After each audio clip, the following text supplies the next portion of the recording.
welcome back to another Mosaic podcast video. So today we have a bit of an early filming schedule, but I'm feeling great. How are my co-hosts feeling? The tea is Tired. working. Oh, okay. Okay, so we're going to bring that up. Hopefully today's topic will wake us up a little bit. We're going to be talking about our grad school experiences. So we all kind of came from different backgrounds when we started grad school. I had just graduated undergrad the May prior to starting the program. Rose had finished undergrad, deferred a year, and then started grad school at 23. And then Shreya, she practiced law. She was in it for about 3 years, and then she joined the program at 26. So if you've been watching some of our other videos, you've heard us say that that's actually how we all met, our grad school program. And so since we're all officially done the program now, we thought it would be really cool to just talk about some of our experience, our expectations, the differences between undergrad and grad, some of our challenges, and more. So if that's interesting to you, stick around. But first, before we dive into our grad school experiences, we're going to kind of talk about what are some of the things that we heard about grad school prior to starting, what were our expectations that we had based off of those experiences that we heard. I can go first. For it. All right. So, when I was studying law in India, the general idea about LLMs or masters in law was that it doesn't really help you jump up as much immediately after you graduate, but if you gain significant amount of work experience and then you go and get your masters, it might help you with your career. So it was always something that I put off because of that, because I wanted to help me um, jump barriers which wouldn't have been possible immediately after. There are people who go immediately after studying law, and they have a very different trajectory in mind when they do that. They probably want to gain experience in a particular field of law, and a master's would help in that. For example, if they're specializing in IP. So yeah, but this was a path that I took. This is what about grad life. I heard it was hustle, hustle, hustle. That's what I'd heard about grad life because it's a very short period of time in comparison to undergrad. My undergrad lasted for 5 years.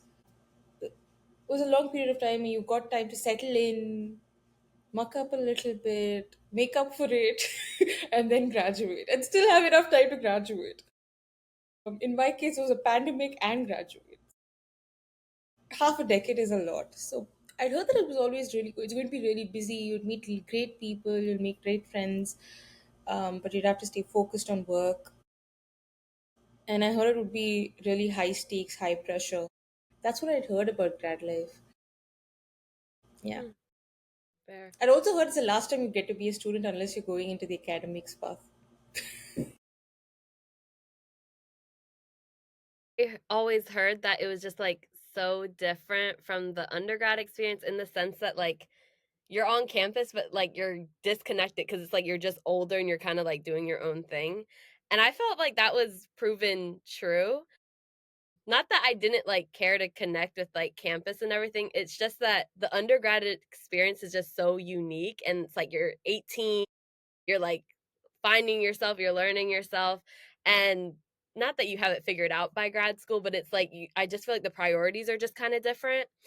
And so I think a few things kind of played into me feeling that way. One, similar to what Shreya said, you're there for such a short amount of time. Like I knew I'm only about to be here a year.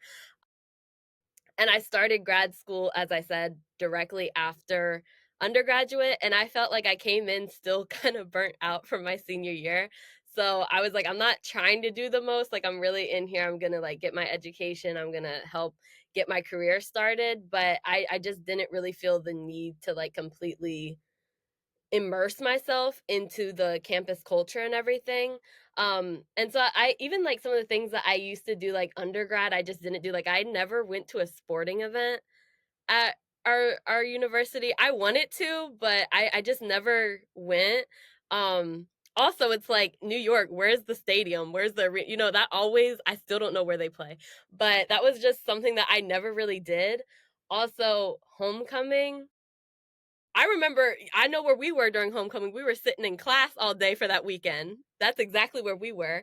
So and also I guess since I graduated from a HBCU, we do homecomings very big, and I barely knew homecoming was happening when it was at the university. So it's like that's another time where it's like it just feels like you really learn the culture, you like connect with people, but since I feel like I didn't really experience homecoming there, it was like, so I feel like it was just another one of those things where it's like I guess that's more of an undergrad experience that they would prioritize, and I was just kind of like, oh well. I did enjoy it. I just feel like that level of detachment, I guess, kind of comes with it because you're trying to make more forward moves with your career and everything. And not that you can't be involved, but I just feel like that is a could be a common experience for a lot of grad students. The priority isn't exactly the campus community as much. Yeah. Also, they held sporting events close to where we used to live. Interesting. Wow. Yeah. I got tickets once and then I didn't go because I was scared to go out late in the night. Fair. Totally fair. Fair. Yeah. I was like, no, it's too late. This ends really late. I'm not coming back at that time. But it was also my first month in New York. So, anyway. Um, so for me, I didn't know much about grad life. I think being a first generation American and a first generation college student, like I just didn't know anything. That's the simplest way to put it. Even going into undergrad, it was just making a bunch of educated guesses as to what was best and doing as much research as I could. And so I didn't plan on going to grad school. Like my goal my entire life was just to get to college and have a college degree. And then from there, it was just like, oh, like I'm good, I'm done, let me just work. Because to me, my understanding of grad school was that grad school was an extension of whatever undergraduate degree you had. Like I thought grad school was only like law school, med school, like you're going to be a social worker. That's what I thought grad school was. I didn't know grad school was anything like getting your master's in conflict resolution. And so when I was like a junior in college, I had a professor in undergrad. I had a professor who was like, "Oh, what about like start he was just assuming I was going to grad school. Like he just made the assumption. I was like, "Yo, I'm not going." And he asked me why and I like said what I said and then I told him I was like, "I'm also just really tired. Like undergrad takes a lot out of you at a certain point and I was really involved on my campus and so I kind of just wanted to breathe for a second." And he listened and then all he said to me was like, "So call me next year when you want a reference for your grad school application." I was like, "I won't, but okay." Then he put it in my head and I was like, "Okay, let me see what grad school is." Like to be fair, I need to do more research. And then I realized that my minor in undergrad was conflict resolution. I wanted it to be my major, but they didn't have that as an option. And so I saw that you can get a master's in it and I did more research and then I was like, "Okay, let me do it." Um and then going into grad school, again, I didn't know much. I don't My sister got her master's degree, but she got her master's degree at my undergraduate institution. And I don't want to disrespect my undergraduate institution. The academics are great at the undergraduate level. I think at the master's level, when it comes to business, that works because Charlotte is just a really big business city. But I just was like, whatever. And plus, my sister, my older sister, she's not a school person. Like, she really does not care. Like, she's just there. And so I basically had to go on YouTube and be like, day in the life of a grad student, day in the life of this. And that's how I kind of got the understanding that grad school is very difficult in the sense that you're kind of isolated. You're the only one doing what you kind of have to put the initiative in. And so that was the general understanding that I got from all the videos that I watched. And then also that you could do a lot of research, which is why I chose the program that I chose, because or that we were all in because we had like this huge capstone that we would do. And so I was like, oh, if I'm gonna get my master's, let me at least have a capstone. So that was that. It wasn't much like to go off of, but it was enough for me to understand that I just had to take my own initiative. Love that. Wow. Okay. So, one thing that is also so unique to our experience was that we were in the city of New York. And obviously, New York is such a booming place, it's a hub for so many things. So, let's talk about now kind of like what was that experience being in a city like New York and how did that impact our grad school life? If I had to conclude, this is all I've written actually. Not all that big. But then I started digging a little deeper and I realized that it did have an impact. Living in a big city did have an impact on how I experienced grad life. Initially, I found myself comparing it to Dubai naturally because that was my hometown. And I was like, New York supposed a city is supposed to be bigger. Why doesn't it have 24/7 shops? Why doesn't it have um, street lights, like street lamps? What's with this place? Why is it always so dark? Why does everything close at 8 p.m.? It made no sense to me. Um, why are the subways so dirty? But I also started enjoying it because it was so well connected. There's you want to eat something, you'll find it in New York. You want to do something, you'll be able to do it in New York. All the experiences, everything added to how I saw grad life. But also, you were really close to bigger. If I were allowed to, let's say, intern freely without visa restrictions, there are so many opportunities in New York, and you'd be able to attend classes in the evening, go to work in the morning, like how you did, T. Like you'd be able to do things like that, and I think that had a huge impact. It also makes it, if you don't have a very strong social circle, like how I did when I came in initially, it can be a little lonely because you're in a very big city, surrounded by a lot of people and noise, but you're alone. So it can get to you. Yeah. I think this place is growing on me as a byproduct of grad life. Yeah. Rose, what about you? So for me, I grew up in North Carolina. And North Carolina, like people already have their assumptions about it, like the country and all that. But it's kind of true. That's where I grew up. I grew up with the same people from kindergarten until I went to college. Um, and so moving from that, like a small, big town, small city type thing to moving to New York was like a huge shock. I think culturally I loved it. It was really nice to be around a bunch of different people, like of different ethnicities and religions, genders, sexualities, all that. Like just having access to all different types of people, getting to know people, like I love that aspect of it. But the pace of New York, like everything's go go go, that was a lot.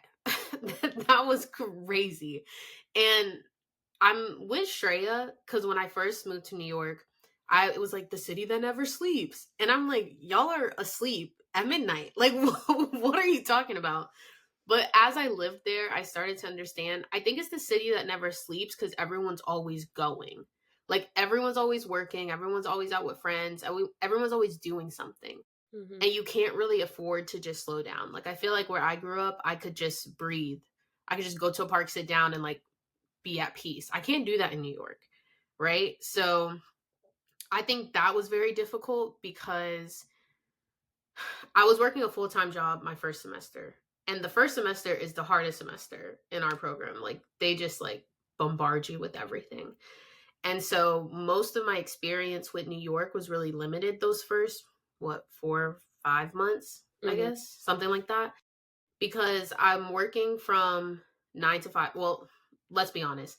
I changed my schedule. I had a great boss. He was really nice. He would let me work from like 6 a.m. until about 2 or 3, whenever, as long as I got all my work done and I had my meetings. And then immediately after that, I would go to the library at school and then I would do my homework. And then immediately after that, I had class and then I'm home. So, like, I didn't, and then we had weekend class a lot that semester. So, I didn't have many opportunities to just explore the way I wanted to. And so, my interaction, or like, not interaction, my perception of New York was basically this loud place where you can't relax. And then when I quit my job and I was just being a grad student the next like 2 semesters, New York grew on me a lot more. Still not my favorite place, I can't lie. I just don't think I'm meant for cities like that. It's too much for me. But there's so many nooks, what is it, nooks and crannies? Hmm. Nooks and crannies that you can find if you look for it. And so I'm not going to say I don't recommend going to New York to get your like master's degree. I think that's great. But if you aren't already used to some form of a city life, I think it can be a real shock. And grad school is already a shock, so double whammy. Like you just it's a lot at once. So I don't know. Agreed. It yeah. I but I do like New York. Like I could go back for a month, but I would never live there long term. I mean, let's not lie. With my stage of life right now, if they give me a good paying job, I'm going instantly. But long term, I wouldn't stay in New York. I don't think I could do that. It's too much for me.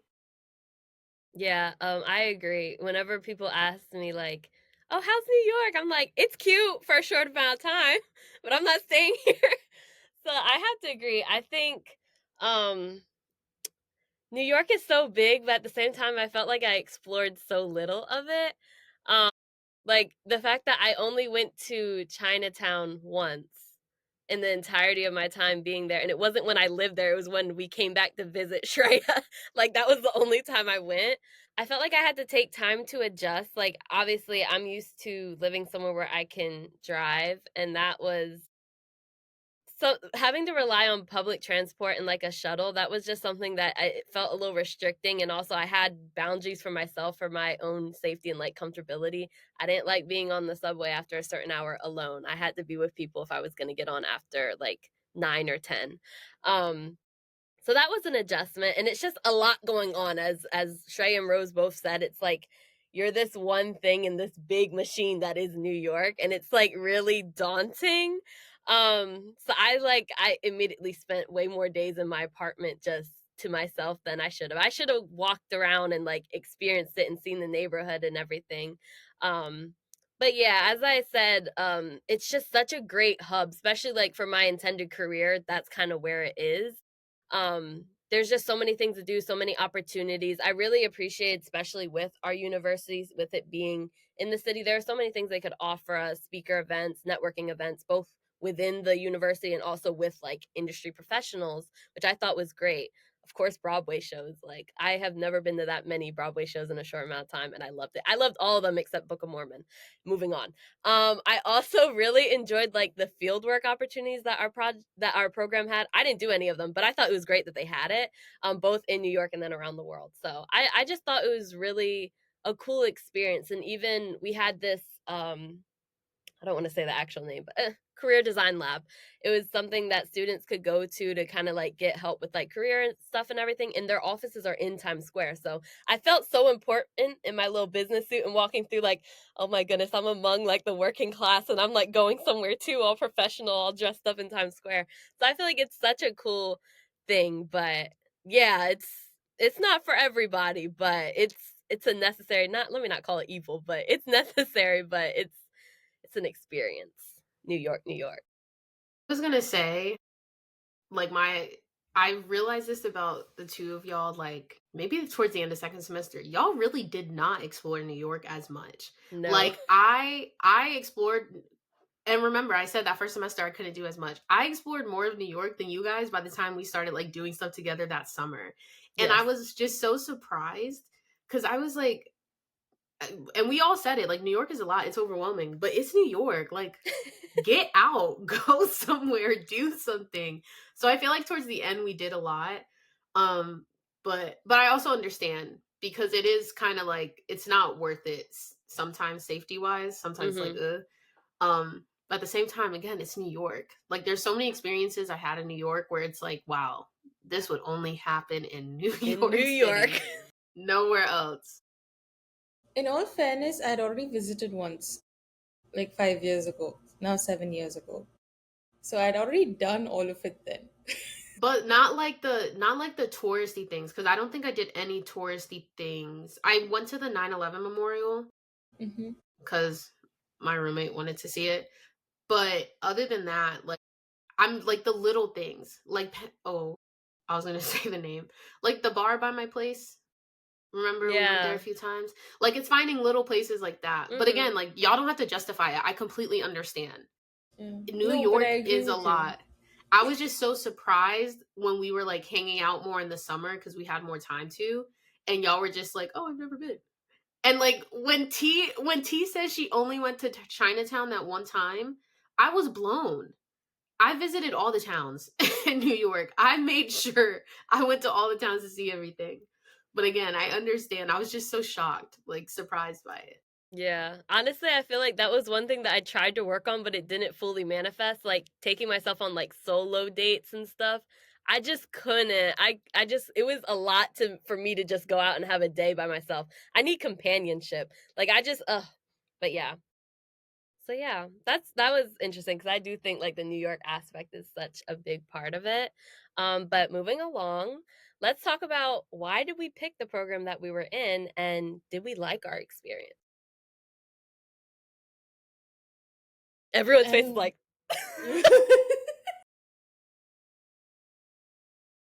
Okay, you know what? I'm gonna just go first because I just want this out the way. okay. I worked really, really hard to like be very, I don't know, mature is not the word, very holistic about my answer to this question. Okay. So I loved our program. Or wait, cut that. I loved the topic of our program. Okay. Like conflict resolution, loved it. And I was so excited going into it. I remember on that first day in orientation, they asked us what we were looking forward to. I was looking forward to the capstone. I wanted to complete my capstone. I was so excited. In undergrad, I didn't really get the chance to do research. Like we had to take a research methods class. It was nothing. Like it didn't really push me to like understand how to research topics I was interested in. And so going into this program, such a prestigious school, I was like, okay, I'm going to be pushed hard. I'm going to try really hard. I'm going to fall. I'm going to get back up. It's going to be hard, but I love school. I love the topic. So excited. And that wasn't really the case. I think that I'm just going to try and like stick to as close to my notes as possible cuz I'm so appreciative of the program cuz it's brought me so much and it's taught me so much and it's really opened my eyes. But I don't think that we had instruction that was helpful. Like the topics were great, but the professors we had, sometimes I felt like some of them didn't really truly help me grow or find my niche. And I know grad school, it's more taking initiative. I completely understand that. But to me, in my head at least, in my understanding of what education is, if you're a professor, your job is to help your students grow. It's not necessarily just showing them this one topic, but making sure they understand how to apply it. And I feel like we often had professors who were more focused either on their own careers than the teaching itself, or like professors who had been doing it for so long where it was kind of just like autopilot more so than being like really engaged with the class. And so a lot of times I just felt like I was getting a lot of knowledge but not wisdom. Like it never turned into wisdom. It was necessarily just here are the facts, here's what you should know. And then we would like sometimes we role played, sometimes we tried this, like this, down the third, videos, small group discussions, papers. Like I get it, but it wasn't really professors connecting with you to understand what you need. And we didn't have a big program. Like our cohort was small enough for professors to give us the individual attention. But I think because of the fact that some professors, again, were focused on careers and research, it just made it more difficult. Um, and so that was my biggest problem with the program because I did not have good experiences with a lot of the professors. I would say there's like 3 professors off the top of my head where I'm like, they were really nice and they aided in my growth as a conflict resolution practitioner. But that's 3 professors out of like what? I ended up taking like 16 classes or 12 to 16 classes and only 3 professors. Like, I don't, come on. Like, that's crazy to me. So, um, that part. And then the other part quickly is I think because I think what aided in my like struggle to connect with professors is because of the institutional culture for the school itself. Um, we were at a very prestigious and rigorous school, and that came with very specific pressures that we all faced. And so I felt like in situations like that or in cultures like that, you kind of have to lose yourself to try and fit in a sense. And if you don't lose yourself, you're going to struggle a lot. And so I remember when I first came home after graduating and I was telling my dad, I was like, I feel like I lost my voice, especially as a writer. Like, I feel like I was broken down the way that I initially started writing and thinking, and I had to start thinking this one way. Not to say one way is better than the other, or like people were doing it in a malice way. It just felt like in order to succeed, I had to follow this certain path. And for me to do that, a lot of me got lost in the process. And I don't blame the teachers, I don't blame the program. I think it's just institutional culture because of the school itself and the name the school has. So, like, in hindsight looking back, I think that also aided in it because I was losing like aspects of myself, and then the professors were not helping and like helping us find the middle ground of who we are. Or not all the professors were helping in finding the middle ground of who we are. So that was me after like 2 full days of thinking through how to respectfully answer this question. But that's my answer to the best of my knowledge, right? Or my ability right now. You did a good job. Yeah. Thank you. Thank you. I was nodding along the entire time. You I couldn't Emphatic. see you, but appreciate it. want to go now, Shreya? Yes, why not? I was working and I was going through a really dull phase at work when I started looking for master's programs. Not when I say dull, I mean a little stressful when it comes to interpersonal equations and everything. And I was like, okay, what's next? Because at home everybody was pressuring me because the general idea was you finish studying by 25. What are you doing? You're wasting your time. So that was the background that I was coming from. Um, and I wanted to do something different related to what I was working on, which was negotiations and conflict resolution. So I wanted to do that, but I didn't want to take straightforward LLM path because I was kind of done with law at that point. Um, I just wanted a different take, and this program just kept jumping at me whenever I did my research. I think for like a year and a half, it just came. I just kept seeing it, and I was like, okay. So that's what made. Then I did. Then I went in, and I looked at the program, what exactly they were, how they were teaching conflict resolution, and I liked it, which is why I applied. Um, Overall, did I like it after graduation? Yes, I did like it. It gave me a new platform, and I'm grateful for that because it's given me opportunities that I wouldn't have had otherwise. So that's something that I feel really grateful about. And I came out of this program thinking, huh, so you can think about negotiation, approach negotiation and conflict resolution in this way as well.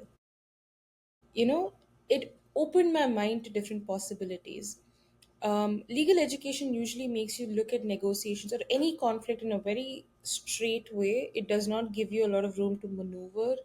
Um, Applying other social sciences to understand how we can get a win-win situation. It's very adversarial, and and even if you're not adversarial, when you finish legal training, once you enter the workspace, you become that way because that's the way everybody else operates.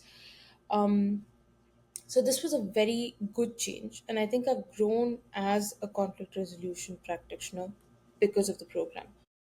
Things that I did not like. There's a surprising lack of research opportunities within the NECR program, which I found very surprising. Like, honestly, I was like, okay, it's a master's program, it's a very small cohort.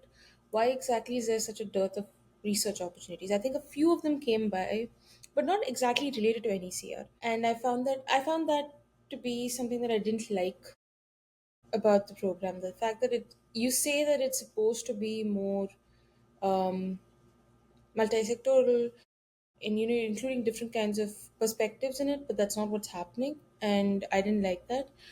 I didn't like I didn't like many of the electives actually. There was this one elective. Sorry. Yeah. Amen. Amen. And that's all I have to say. Yeah. I didn't like many of the electives. I think that they were a little lost with the program design at that point, in the sense that they see either you can take the single route and say, okay, this is what we're going to do. We're going to look at social justice and we're going to have a lot of electives in that, which they're doing now, or you can say we're going to go into organizational management and dispute resolution and just have a bunch of electives there. It's problematic when you have one of each, one in environment which is not offered every year, and then one in ombuds practice, and there's one it's very sporadic, and I found that I couldn't wrap my head around it. And except for the mediation courses which I took, which I thought were excellent, most of the NECR electives were a little lackluster. That was that's all I have to say. But the other electives that I took were great. The professors that I interacted with were also great. I don't make the best impressions on them, so I'm always like, do they hate me? But I learned a lot from them. Yeah, especially the last professor that we had for our capstone. Really learned a lot about analysis. Amazing. So yeah, overall loved it. I would have to agree with a lot of the points that both Shreya and Rose made. I really appreciate how it changed my perspective of handling conflicts. I am a very non-confrontational person, and I just like for everyone to get along. Let's just be happy. Let's just find a common compromise and a conclusion. And I think it helped me learn how I can navigate that better. And I think that's something when you look at a professional career, that's something that is really important to have. Because you don't want to come off, and I think this is also my problem. You don't want to come off as like too nice that like you're a pushover. It's like, oh, she'll relent. So no, I really appreciate that the program was able to provide. For me, I feel like my journey to picking the program was a little bit different. I actually had during undergrad a line sister who attended the university, and she was a part of the HBCU fellowship there. She was in the cohort before me. And so that put the program on the radar for me. I was originally like undergrad, I was thinking about film school, but like maybe a few years after working. That was initially what I wanted to do. I feel like my plans kind of changed a lot as I kind of like lived life. But when I found out about the HBC fellowship, I was like, okay, let me look into this.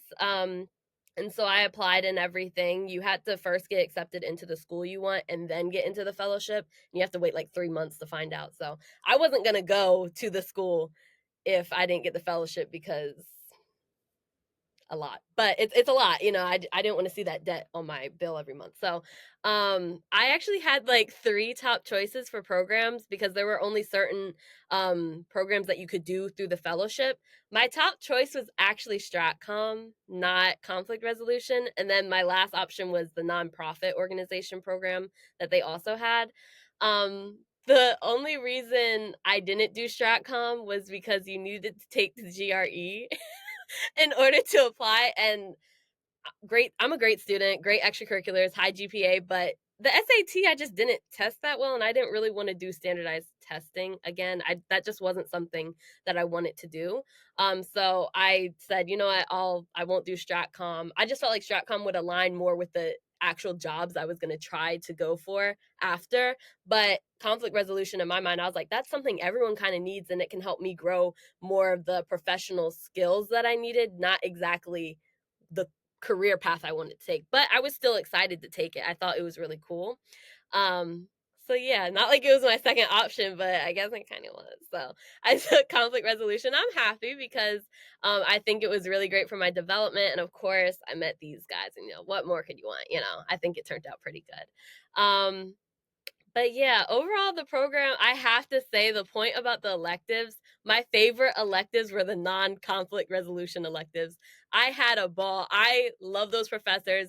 My classmates were funny. The topics were always so invigorating to my mind. I felt like I was able to push a lot of my creative projects forward, but I just felt stifled in some of those conflict resolution electives. It just was not what I wanted. And even like some of the ones where it's like, oh, that sounds interesting. Like, I think I could get a lot from it. It just didn't pan out to what I thought it was going to be. So it was just kind of like pulling teeth, like, okay, let me just do it because you have to do a required number. And then once I was done, I was like, thank him above. But yeah, I think overall, I did enjoy my experience. I think there were bumps along the road, but overall it was nice, and I definitely enjoyed the fact that it afforded me the opportunity to be in New York. I think that was a plus as well. So yeah, that's what I would say. Will say with the electives, like my favorite elective was, it was technically a psych course, like an undergraduate, higher undergraduate psych I course, remember. but one of the teachers for our program taught it. That was like my favorite course. Like, he's phenomenal. To this day, I He appreciate is. him. I appreciate him so much and all that he did for us. The way he taught us both in and outside the classroom. But I think if maybe they did more of that, like allowing us to just kind of like have the wide range of um cuz like sorry, for that program, I think I might be remembering this wrong or for that class, the undergraduates had a specific type of paper they had to write and then the graduates had another one, I think, or I'm mixing it up with something. But they should just do that more, like give us more free reign to take on the subject matter that we want. Because Shrey was right, I think you said it's like multi, they like market themselves as like multidisciplinary, right? And so like if that's the case, you have to allow us the freedom to take these electives in a multidisciplinary way, right? Like our change management elective, probably my favorite NECR elective, I would say. It was online, so it was kind of boring, but still my favorite. Really liked it. But in the program, elective in the program. But I like religion and spirituality. I said that from the beginning. And there was no religion and spirituality courses that I could take that would work towards my degree. So you're just in a box. You're telling Yeah. me like you can apply conflict resolution to whatever, but you have to take these specific classes on it. First semester, I get it. 1000% get it. But as we start to become more like conflict resolution practitioners, we should probably start adapting to doing it in the fields that we want, not just staying on the like knowledge course of it all. Like here's more information, more information. Like we need the transition into this is how you can apply it better in your specific field. But yeah, the electives, Yeah. I do think that was like one of the worst parts of the program. Really quick, because you reminded me about a whole bunch of stuff. That reminded me of when I was looking in, I think it was like the school of like, it was either the filming school or performing arts, whatever. Like all our classes that we took had to be like a certain level or else it wasn't considered grad. So I was like, dang, there's so many courses where it's like I could learn so much, but it's like you can't take it because it doesn't go to the degree and I'm not paying extra for that, you know what I mean? But I will say the one conflict resolution elective that I really liked was intro to mediation. I forgot that lady's name, but she was a really nice professor. That was a really nice class. I enjoyed that. But yeah, and similar to the grad students had to do one thing the undergrad. I remember for my black film and media course, we did have a mix of undergrad and grad, and I feel like it worked really well, and we just had like slightly different requirements for like our final project. So I really appreciate that. But the ability to have that, now it was a grad level like number course, so that's how I was able to take it. But I feel like that was such a great opportunity. But yeah, overall, very I a lot think of I took it highs. from you. I think I took it from you, the Oh, grad okay. and I applied it to myself. But in that one specific class with him, the psych class, I think we ended up doing a final paper about it was called Frontiers of Justice. So we learned a lot about justice and the different ways it takes shapes. But I think we just ended up doing like a group project presentation for something. So I basically just took your life and mixed it with mine up here. But yeah, that is really smart. That's funny. I remember when you were working on that final project. Okay. So let's talk about how we adapted to moving from structured undergrad life to unstructured grad life, and what are the differences between the two? There was a I'm not going to say a big gap, but a significant gap between when I finished undergrad or when I was last on campus. That was in 2019 to when I entered when I started this master's program. And law school was competitive. It was grueling. It took a lot out. It was very exam centric, and you're constantly in competition to get that stuff done. So it was a very different field altogether. So in on my campus, most of the students were in my program. We had a few MBA students, we had a few LLM students, which is masters, and we had other schools as well, but bulk of them were in my program. So it was just we were the majority. And I think in that way, because there are so many people who are doing the same thing as you, it felt like there was this installation where everybody was following that routine. Everybody was trying either for moot court or for this particular society, or they were trying to get these kind of internships, and you were having those discussions constantly, and you were doing things together, taking electives together. So there was a sense of there was a network that was created because of that, and that I found missing when I came to grad school, because first we were a very small cohort. And more than that, it was very individualistic. Everybody had, except for the few core courses that we had, everybody took their own, and that was disorienting. I also found the approach towards academics very different here. Like I said, very exam centric. You have to get these grades to, oh, you're here to learn. I was always more about, oh, I get to learn, but this was the official policy here. And I found that very, I was like, okay, am I doing this right? I know this is my policy, but is this the institution's policy as well? This is very different. Um, so yeah, that was the first thing that I experienced when I came here. Undergrad life, I think it's more structured. It's more protected as well, in comparison to graduate school. In graduate school, I mean, you're already adults when you enter. Most people are adults when they enter undergrad, but graduate school, everybody's not an adult unless you're a genius and you manage to pass really early or whatever. The point is that they expect you to take charge, and while the program does give you all that, I mean, support whenever you need it, you're mostly on your own. And I think that was a change. There was that building that network doesn't come organically. You need to do it yourself. That network that pushes you forward or helps you feel that you're in the right space, that comes with effort in grad school. If you want that sort of network in the first place. In undergrad, it's natural. Sometimes you want to get out of that network so that you can be in peace. But Yeah, I would have to agree. I feel like for me, I just had so much more time on my hands compared to undergrad. Like I feel like there are just certain structures in place for undergrad. Like the caf is open at certain hours, so I know okay, I have to plan my schedule out so I can make sure I can go and have a meal at this time. I had multiple classes during the day, so that was pretty much like my day. And a few evening classes, but most of them were like morning or afternoon. And then I had regular duties in my clubs and organizations that kind of like allowed me to have like a natural rhythm that was still very much so rooted in like the school community. But when I got to like grad school, it was like, oh, I kind of had to like make my own schedule here so that I'm not like doing nothing. And we had night classes, like majority of our classes, if it wasn't a weekend classes, it was always in the evening. And for me, that threw me because I know it's in my head, but in my mind, if I know I have something to do like in the evening, it's like I'm waiting all day for that thing to happen. It's not like, oh, I live my life, do what I need to do, and then go to what I need to go to. It's like I'm waiting for that thing. And so it can, at first, my productivity was really bad because I had to get out of the mindset of, okay, I'm just waiting for class. No, you can do other things. Like, and I ended up finding something that like worked for me where it's like I started doing like the meal prepping. I had a twice weekly K-pop blog and I had like a whiteboard that listed out all my tasks and I got a lot of satisfaction out of like wiping away each individual thing on the list as I completed it.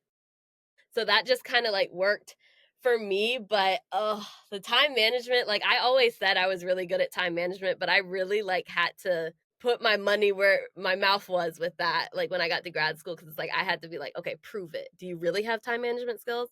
And ultimately I think I did, but yeah, that was like the biggest difference I noticed. And then also like the disconnectedness that I mentioned from earlier. I think that was also just something um to relate to because it's like I've never been responsible for like my meals before, but I didn't even have a meal plan at our university. So it's like I was never in those cafeterias. I always had to like, make my own food and stuff like that, which was great.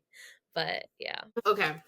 For me, I think that the logistical aspects between undergraduate and graduate school weren't really difficult for me to transition from. I always took more initiative. I've just always been that type of person. Like, I don't like waiting for things. Like, I'd rather just get it done. And so that wasn't hard, right? And then even the aspect of like you go to school and you go to school, you eat, you go to the doctor, you hang out with your friends in the same place in undergrad, right? It's just that one campus. And with graduate school, it's not like that. That also wasn't that hard, but I think it's because I took a gap year. And so I had time to like unadjust myself, I guess, to that type of like lifestyle. And then when I got into grad school, I was like, oh, okay, I'm used to it now. I think the hardest thing for me is I went to a small liberal arts school in the South. Um, and then for my master's, I went to a big, prestigious school. in the north in a big city. So that was probably the most difficult thing for me because in undergrad, everyone knew everyone. There was like 2,000, 3,000 people total, maybe. And then I went from that to like 15, 20,000 people in a school. And so I think the extracurriculars were hard because I did join one and I was on the leadership board and everything for it, but I didn't feel connected to it, but I also didn't think I had a lot of options when it came to extracurriculars. Like everything was just so isolated to school and I wasn't used to that. And like I talked about earlier with the professors, like I feel like it wasn't as much attention as they could give. And I know grad school is like you take a lot of initiative yourself, but I was taking a lot of initiative. I was trying my best. It just felt like I was just capped at what support I could have. And then I had to figure out everything on my own. And that took me a really, really, really long time to do, especially because like I just felt like I was so lost in who I was. So I think that was the most difficult going from a small school to a big school and the south to the north. But I don't know. I recommend doing a gap year. I think you kind of need time to unadjust from undergraduate before you move into graduate, a graduate lifestyle.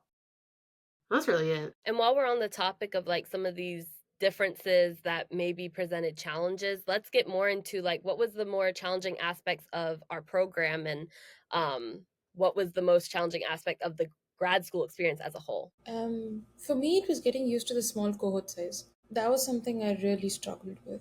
I also struggled with not being able to figure out that particular niche that I wanted to do through this program. For example, if it were organizational, I struggled with that. That was very personal, though. I don't think, yeah, I think the small cohort, understanding that you probably won't be get ugh, okay you probably won't be meeting these people as often as you need, so that you don't have that support system there, or not even support system, just that presence of, let's say, a collective.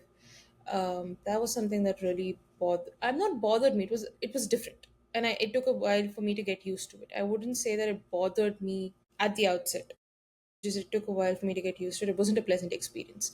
Um, and the most challenging part of this program was, like I said, not being able to find that niche through the elective courses. And yeah, I think that was the most challenging bit. Hmm. Um, when I think about the program, I think I had to change my way of thinking quite a bit, or not change it, but learn how to at least be able to think from that perspective as well. I'm not much of like a theoretical, philosophically minded person, and sometimes I think certain courses or certain assignments required you to be. So I felt not uncomfortable, but like a little out of my depth at times, because I was just like, wait, I'm thinking about it from this way, and I think I need to consider it in this way so that I can, accurately do it the way we're being instructed. So that was sometimes hard, but I think I did eventually, if I didn't adjust, I just learned how to like work with it a little bit. And also, it was very reading heavy for me, which is fine because I'm a reader, but I realize I'm a reader when I enjoy the content. And some of those texts, ooh, ooh, I enjoyed a few, but a lot were like, oh my goodness, I would rather watch paint dry. But, I know it was all really important to the things that we were learning and everything, but I felt like it kind of burnt me out from reading. Like I used oh, I'm so sorry, there's a gnat in here. I used to be a reader. Like, that was one of my hobbies, and I think the higher I got in like undergrad, I kind of like didn't have as much time, but I didn't even have an inkling or thought to read for pleasure in grad school, because I was just like, I'm reading so many other things, even though I know it would probably help me. I can't even, I'd rather just stare at a screen and watch something. So that was something that was like a little tough about the program. Um, and especially my undergrad program, we did have like some like mock negotiations and stuff, which were cool, and presentations, of course, which were all right. But undergrad, it was like a lot more writing, like in my journalism program, and like we had hands-on experience in the studio, like doing things. So I think that was just like an aspect that I missed a little bit. But in terms of the grad school experience as a whole, it was overall pretty good. Um, I did have like a tough time in the spring semester. I had a family member that had a medical emergency, and so I was just constantly going back and forth from, like, my hometown to New York pretty much all the days I didn't have classes, and I didn't feel that supported by the faculty, which was hard, and I found myself in a lot of moments, especially coming from undergrad at my HBCU, where it was so well connected. I felt supported and I felt like, okay, my professors generally care about like me and my well-being. To then have someone where it was kind of like, yeah, sorry, drop the class then if you're not going to be here. That was hard. And you know what? Don't ask me what dynamical systems theory is. I don't know, but my butt was in the chair and she could mark me off, so I guess that's all that mattered, but whatever. Um so that was rough. And I think I finally got in a better place. My family member like recovered by the time the summer semester came around, and even though I didn't have as many classes, I just feel like that was like where I was really able to kind of like exhale again. So I think that was one of my more enjoyable semesters, but the support aspect wasn't the best throughout the program, but yeah. You for getting through that semester though, because that was a really hard semester for you. Like Thank you. Yeah. you were really struggling, but you bounced back. It was really nice. Thank you. You Thank you. bounced back with little to no support. Um, there, I had something. Go ahead. You handled that with a lot of grace, honestly. Thank you. Yeah. Go ahead. Sorry. Just had to say that. No, you truly did. Like, got my grandpa passed like towards the end of second semester, and I couldn't go home because I had weekend class, and then he passed that next week, and then the next weekend I had weekend class. So if I missed it, I was gonna fail. They were like, I just have to fail you. And so I remember thinking in those moments, T is so graceful. Like I don't know. I think I just shut up. Like I just didn't say anything. I just did what I was supposed to. But you handled it even in class when you were there in the earlier part of the semester. You were really graceful with it. Like you were so engaging. You were still being nice yourself. I was not. Me at the end of that semester. I was like, oh, you want me to be here? I'm gonna be here, and I'll participate in class. But that's it. Don't expect more. But you did it really well. Like I'm like genuinely proud. Thank you. Thank you. Yes, yes. I had something written for this question about like challenging aspect of the program and grad school experience, but you said some things that really changed my answer. Not changed my answer, but like it made me think. First, you said hands-on experience. That's the word I'm looking for, okay? And then you said you didn't feel supported um by the professors, and I think that's what I'm trying to say. It's not that they weren't good at teaching the subject or academically like giving us resources. They were great at that, of course. They're professors at this prestigious school on this specific topic. Like of course they should be good at that. But the aspect of like you kind of really do just feel like a number, and I wasn't expecting that with our cohort size being so small. Like we had 15 people, I think, in our cohort, about maybe. And so I think that was probably the most challenging aspect of the program because for me, like I had a bad experience with my capstone, which did kind of ruin the program for me. I tried to not let it ruin it, but it was really difficult. And I basically had to rewrite the first like chapter of my capstone in 1 week. And I remember after that feeling like so unsupported, right? How it all happened, how it all went down. It just felt like all the professors were like, deal with it, or all the professors who were like involved in it, in that decision. And so sometimes I understand in that situation, I understand like, okay, maybe I should have done more on my own. But then it's like, what do you want me to do? It's the first semester. I'm still new to this. I don't have any hands on experience. I don't know how this is supposed to be applied. And you're just telling me no, no, no. And then giving me suggestions that work for you and not for me. Like you're not keeping me in mind. And so I think that was the most challenging aspect because once I accepted that, it was a matter of me just doing what I wanted within the bounds that they gave me. Um, and the bounds are really tight. So that was so hard. Like I was just stuck between like this space, this small space, and I couldn't go out even though I wanted to. Because I am a theoretical abstract thinker. Put me anywhere. I can think about any type of philosophical question. I love it. But I feel like with this program, it was really bound.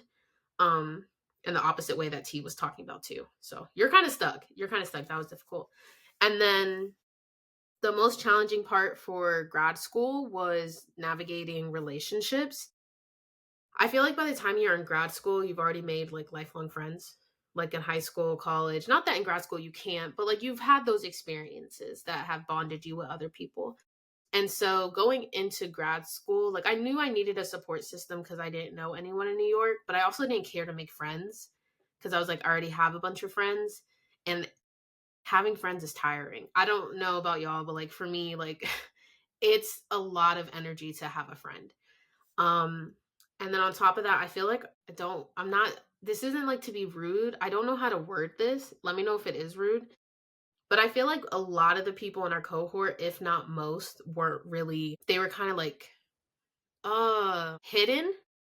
Like they weren't fake, but it was like their motives and intentions, not only for being in the program, but like just I guess being in New York, maybe, I don't know, being in the program, it just didn't feel like I could relate to any of them because I felt like there was so much I didn't understand about them and they were only there for a specific reason. Like, I don't really know anyone else in our cohort who joined this program because they loved the topic itself and they wanted to continue, right? There was like 3 or 4 of us maybe, but in a cohort of 15, everyone else, it was like, oh yeah, I just did this. Like kind of similar to you, where it was like, oh, it was my second option or my third. Like I didn't want to take the GRE, GRE. And then there was a bunch of people who were like, oh, let me just be here because I want to be in New York. Or it's like, oh, I have to do a master's program. Like it was hard to relate to a lot of people. And so it took me a really long time to actually like, there's only 5 people I'm still friends with from New York. And so it was very isolating. Well, I wouldn't say it was lonely in a way, I guess, but it was just very isolating. And I couldn't navigate relationships. It was tiring. I felt like everyone had either ulterior motives or they were just saying what they thought you wanted to hear. And that I just wasn't fully used to that. So that was the hardest part of the like just grad school experience. But there was a lot of challenging parts with the program. So this is a perfect segue. Wait, hold. Oh, I I'm so have to sorry. add something. I'm so sorry. Go I for have it. to Go add for it. No, no, something. no. One more thing that I found hard about this program, which you both of you reminded me of it actually. By the end of it, I had a standardized response for all conflict situations. Yes. Oh my god. It was like a formula. Oh, that's the perfect way to say it. You said it beautifully, Shreya. Beautifully. Everything had a standardized response. And now that I'm thinking of it, that probably wouldn't have been my analysis of that situation, but I know that's what they expect me to say. Or that is what the collaborative solution is to this. And I was just like, doesn't feel natural. And I didn't like that. I think I've mentioned that Agreed. phrase at least 50 times in my capstone, and I'm like, let's be realistic. In this conflict situation, I go say this, they'll pelt me with stones. But jokes apart, that was a bit of an exaggeration, hyperbole. But yeah, I feel like towards the end there was a standardized response, and I'm not the biggest fan of that. And I don't think the professors did that to us. I did that to myself. Yeah. Okay. Go on. I agree with you, but I think in part it was the professors. Like the way that they primed us and then I think our cohort, like not everyone was really passionate or cared too much for the topic, so I think that also aided in it. But you said it perfectly. That's how it felt. It was so unnatural. It was so weird. Coolio. Segueing to our final question. So, similar to how Rose started touching on like relationships and friendships, how were your friendships built during grad school and what role/priority did they take? You go first, T. Okay. Yeah.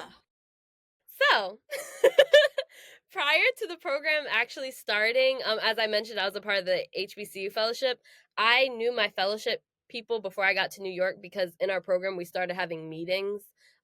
We weren't like bonding and like talking like friends just yet, but like we were in a group meet or we were in a group chat, and then we also had like meetings just like getting ready for the program. So I feel like I already had like a group of people, also people who are in a similar spot as me, as like we just graduated from HBCU and now we're about to go to this big PWI together. So it's like we all were kind of in the same mindset in that sense. And I feel like it took some of the burden off. Um, and not to say that it wasn't my priority to make friends, but it definitely wasn't my first or second priority, I would say. And even though it's like I think I would have been fine, it was still nice to know you had people that you could relate to and talk to while there. So I definitely think meeting my fellowship cohort really took the burden off, and it made me really excited to like hang out with them once I got to New York. And then once we were within, like, in our program, I was the only one in my fellowship that was in our program, so I didn't know anyone again. Um, but my thinking was, I'm only going to be here like a year. If I need to be just the type of person where it's like I go, I'm like, hey y'all, what's up? Okay, let's talk about da da da da, and then leave, and then I don't see them again till class. I was cool with that, like I didn't think it was gonna be that big of a deal. And I felt like I was never really alone. I had my cohort. I was only like a 2-hour train ride from home, if need be. And then I also had a lot of my line sisters who lived in town. So if I was ever like, guys, I'm lonely, we had a weekend hangout or like a weeknight hangout already scheduled and planned. So that was really nice. Um, but like networking and fellowshipping is like important in grad school, but like the friendship aspect of it, I feel like that was just a cherry on top, because it's like if it happened, great. If not, cool. I'm still pushing it. But obviously I got to know you guys, and I don't even remember when we got close. It just happened very organically and naturally, which I think the best friendships, it's like, when did I start liking you and when did we start hanging out? But it's like, I think that's like the best part. So yeah, I would say wasn't exactly a priority, but it's honestly been amazing. I'm so glad that I made the friendships that I did in the program and at our university and my fellowship. So yeah. Who's next? I go. Also, you summed that up perfectly because the one word, how were friendships built during grad school? I've written one word, organically. So when I entered grad school, I did not expect to be making any friends, or I did not expect to be making a lot of friends because um, through experience, I've realized that I'm not built to have many, many friends. I don't have the attention span for it, nor the emotional bandwidth for it. I'm more of a few friends, good friends sort of person. And I also struggle with making and keeping friends. That's my issue. That has nothing to do with grad school. Coming in, I knew that I would need I knew that I would need a support system because it was a new country, a new city, and a new phase in life altogether. And nobody can do it all alone.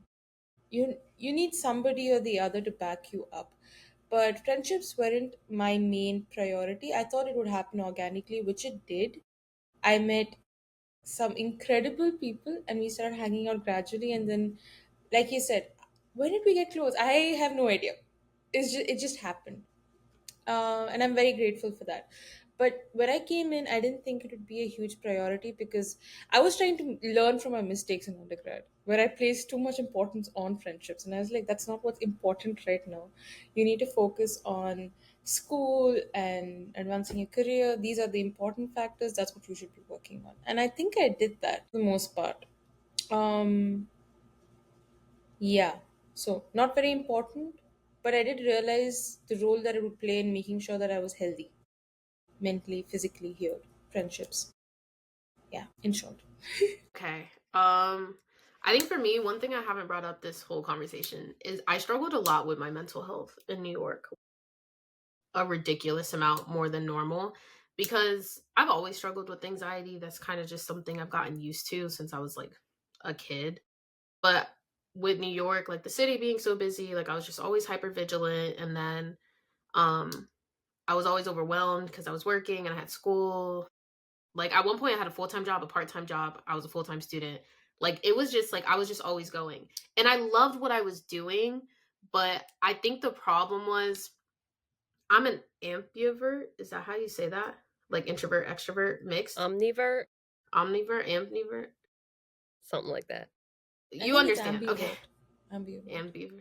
Well, let me just make it longer. I'm an introvert and an extrovert. Like even when we had to take the Myers-Briggs MBTI test, I was 1 point extrovert. Literally 1 point. I was literally right in the middle. And I think what I struggled with a lot is it's not that I needed friends in New York. I just needed a lot of social interaction. Like genuine social interaction, and I wasn't getting that for a very long time because I didn't have time that first semester. And so I kind of just struggled a lot there. I was away, like I was really far from home. Like I had never been that far living wise. And it's not like T said she could take a 2 hour train. I would have to the train took all day. Like I'd leave at 9 a.m. and I'd get home at like 7 to 8 p.m.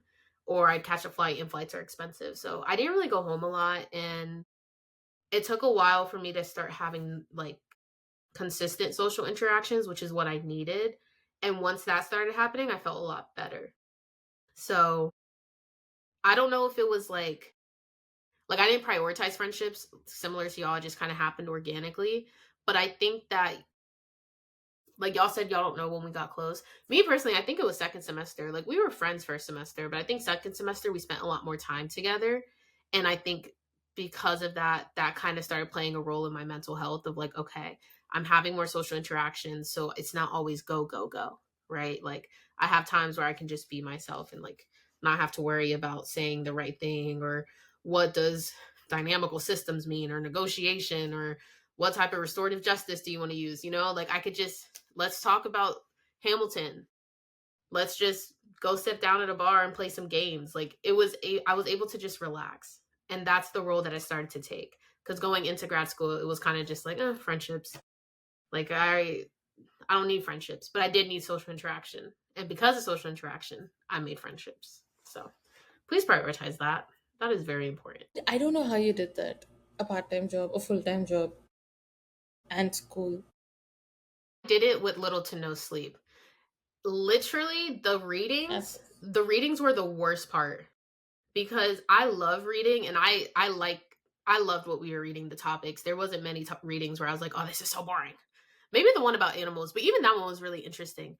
But I think it was just a matter of I'm used to being so busy and I didn't care. Like I had no care in the world. All I knew is that I was about to graduate with this degree one way or the other.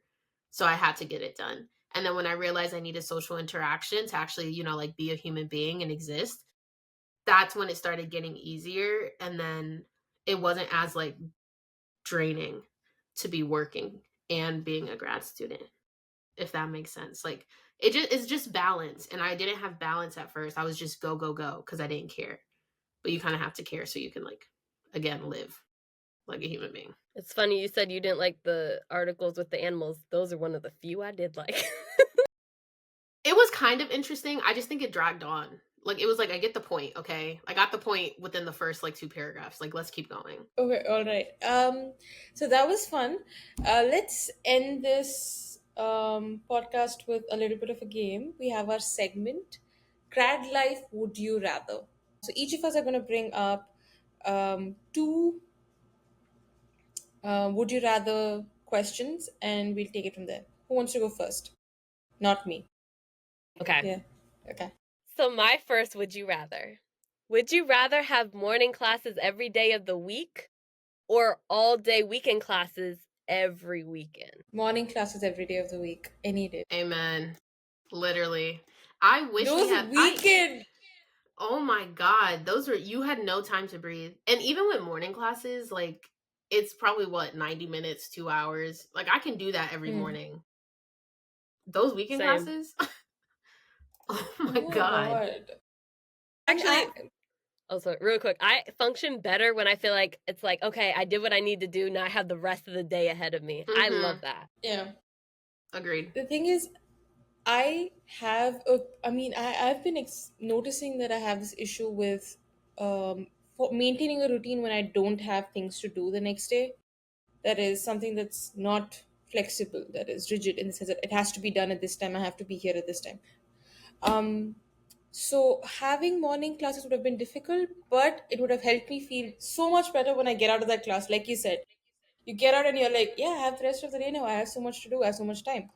But the weekend classes were nightmares because I have a very short attention span. And I was also very sleep deprived because I couldn't sleep when I was in the first couple of semesters. So I was nodding off constantly. It was embarrassing. I felt so guilty. But I can't concentrate for more than an hour at once. For 30 minutes, and my mind is somewhere else. It's a flaw. Anyway. Rose? Yeah. I wait, my would you rather Yeah, or was my there answer? anything else Oh, I gave either my of I you had to gave my say? answer. Oh, okay. Okay, go ahead. Um I have real quick. I think the weekend classes, the way it's set up with that first semester where it's basically you have little to no free weekends, I think maybe that was a lot more difficult to manage just because that was our transition into weekend classes. Like I had never had 9 to 5 weekend classes, Saturday, Sunday, sometimes just Saturday. And so if they kind of eased us into it, maybe it would have been easier because we would know like what works best for us. But we had, I want to say maybe like 4 free weekends, maybe five in that first semester.